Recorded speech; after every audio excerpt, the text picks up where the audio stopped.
Ce nouvel épisode commence par un petit bain au beau milieu de la forêt. Et ça fait du bien, l'eau est fraîche, mais étant donné qu'on est en juillet, parce que oui, on est en juillet, on n'est plus du tout en janvier là. Donc l'air s'est réchauffé, il fait un petit peu lourd aujourd'hui. Donc voilà, ça fait du bien. Et ça délasse, parce que là j'ai fait quelques kilomètres déjà. On est dans une assez grande forêt, toujours en Bretagne, mais c'est assez escarpé, du coup pas facile d'accès. Et pourquoi je suis ici? Bah voilà, j'essaye de trouver des endroits où l'homme ne vient pas trop pour essayer d'être tranquille, pour observer les animaux. Et c'est un ami à moi qui m'a montré cette forêt-là. Et on était tombés ensemble sur de gros terriers, un petit peu plus haut là. Et on ne savait pas trop ce qui vivait là-dedans. Et donc hier, je suis allé à la tombée de la nuit voir ce qu'il y avait. Et j'ai vu toute une troupe d'individus très mignons. Donc ce que je vous propose ce soir, c'est qu'on aille essayer de les observer ensemble. Donc là je finis mon bain tranquille parce qu'on a le temps. On n'est pas pressé. Je suis un peu en avance. Et dès que j'ai fini mon délassement, je me rhabille et on va se diriger gentiment vers les terriers. Si ça vous va, ça me va aussi.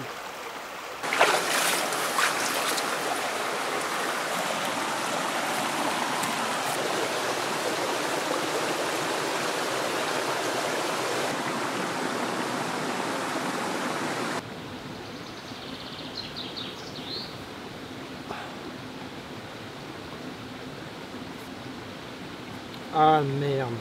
Non, non, non, non, non, non. Ah putain.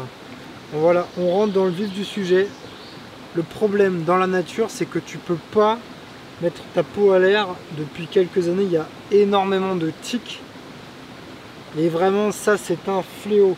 Justement, je voulais en parler. C'est pour ça qu'à côté de moi, j'avais mis ce petit flacon là. C'est un répulsif contre les tiques. Et est-ce que ça marche vraiment? Je sais pas trop, mais je fais tout pour ne pas avoir de tiques parce que c'est porteur de maladies et surtout la maladie de Lyme.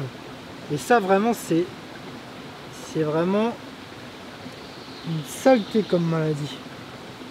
Donc voilà, je sais pas si vous aussi vous allez en nature. J'imagine que vous êtes confronté à ce problème. Moi pour le moment j'ai pas trouvé tellement de solutions. Je mets ce répulsif mais j'en chope beaucoup. C'est marrant, il y a des gens qui en chopent pas énormément. Et moi, je sais pas, j'en chope vraiment quasiment à chaque fois. Donc ce que je vais faire, c'est que je vais tout de suite mettre pas mal de répulsif. Tac. Le problème, c'est que ça sent très fort. Donc à un moment donné, je me dis, peut-être que les animaux vont le sentir. Compliqué. Beaucoup de questions dans ma tête. Voilà, déjà avec les bottes, ça va sûrement protéger un petit peu. Bon, c'est bon, je suis prêt, on peut reprendre la route.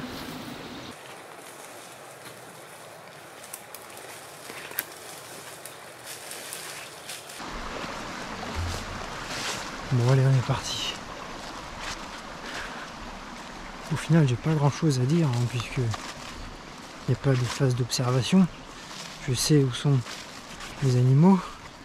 Donc ça va être assez... on va aller droit au but.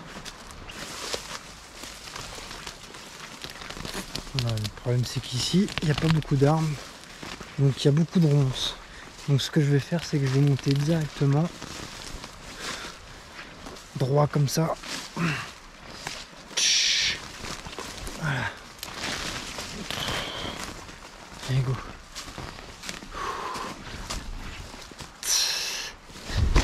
Oh putain, oh vache. Oh.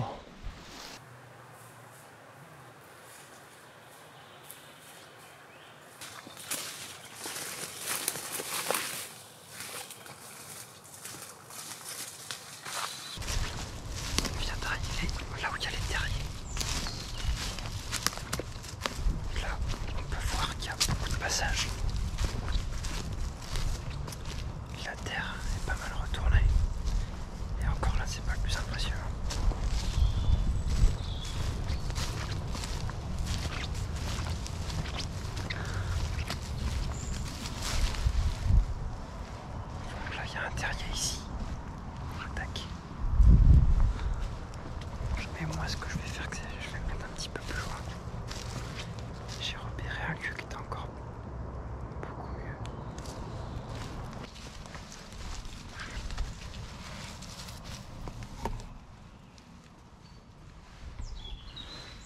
Là, je viens d'arriver là où je voulais faire mon affût, donc je décide d'arrêter de parler. C'est moi qui va prendre le relais en voix off. Là, on peut voir du coup les terriers. On voit vraiment qu'il y a beaucoup de passages. C'est très très marqué, donc on peut supposer qu'il y ait pas mal d'animaux à vivre dans le coin.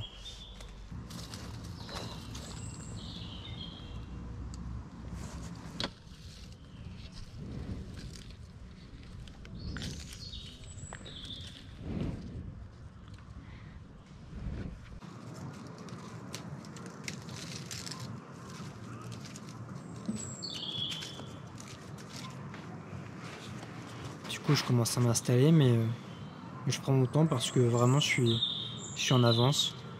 En général, les animaux sortent toujours à la tombée de la nuit, donc là, je sais que j'ai pas mal de temps devant moi.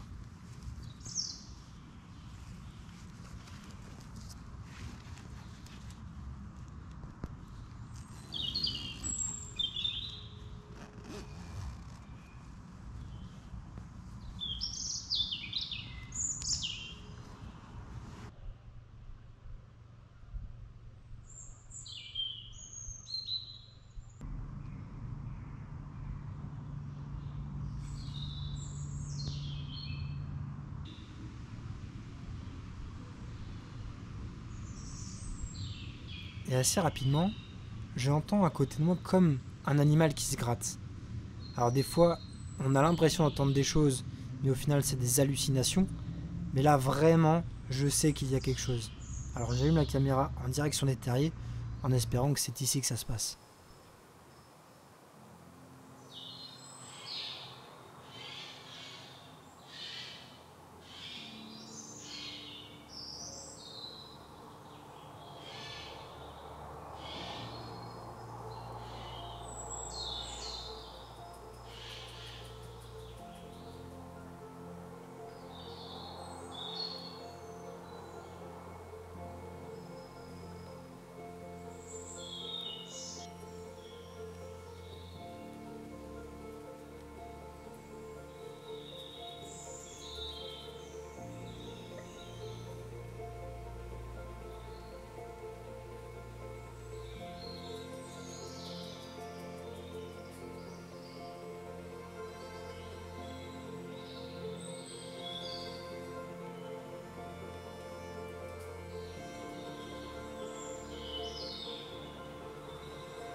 Et là, je contemple le spectacle et je me rends compte de la chance que j'ai. Parce qu'en général, ces animaux sortent de nuit, ou dans le meilleur des cas, à la tombée de la nuit. Mais là, il est encore tôt, et je pense qu'ils sortent tôt à cet endroit parce qu'en fait, ils sont tranquilles. C'est un endroit qui est très difficile d'accès, et je pense qu'ils n'ont pas l'habitude d'être dérangés.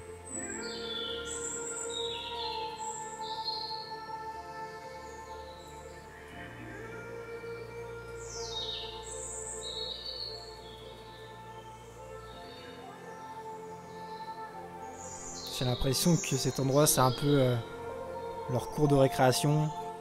Ça se chahute, ça se papouille.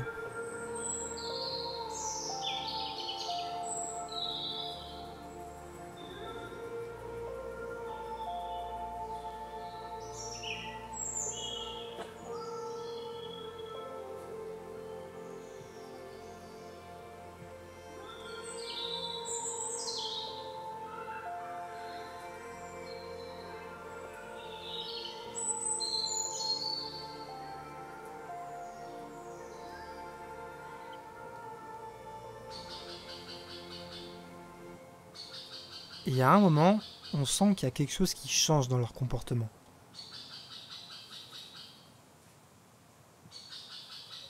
Et je pense que c'est dû à l'oiseau qu'on est en train d'entendre. Je pense que cet oiseau a donné l'alerte. Alors je sais pas vraiment ce que c'est, j'aurais tendance à dire un pic-et-pêche ou un pivert, mais il a dû voir un prédateur. Et du coup, en quelques secondes, les blaireaux étaient retournés dans les terriers, et j'avais l'impression d'avoir vécu un mirage en fait. Mais non, tout était bien dans la carte SD, et ça me prouvait bien que ça avait bien eu lieu. Mais c'est là qu'on voit que les animaux ont aussi leurs moyens de communication et s'entraident entre eux. l'oiseau a donné l'alerte et les blaireaux ont été très très réceptifs. Je pense que si j'avais marché, si j'étais arrivé à ce moment-là, l'oiseau aurait donné l'alerte et du coup je serais arrivé au niveau des terriers et j'aurais eu l'impression que les blaireaux n'étaient pas sortis alors qu'en fait ils venaient juste de rentrer. Donc voilà, cette fois-ci ça s'est très bien passé et c'est ça aussi le but de l'affût, c'est que les animaux, les oiseaux s'habituent à nous ou alors dans le meilleur des cas ne nous voient même pas et ça permet de ne pas se faire trahir par les oiseaux. Cette fois-ci, c'est vrai que c'est un épisode assez court, ça s'est passé, on a vu les blaireaux dès la première soirée. Donc c'est ça la photo animalière, des fois on met des jours avant de voir ce qu'on veut. Là cette fois-ci, ça a été c'est très rapide. Donc moi je vous dis à bientôt et pour une prochaine rencontre.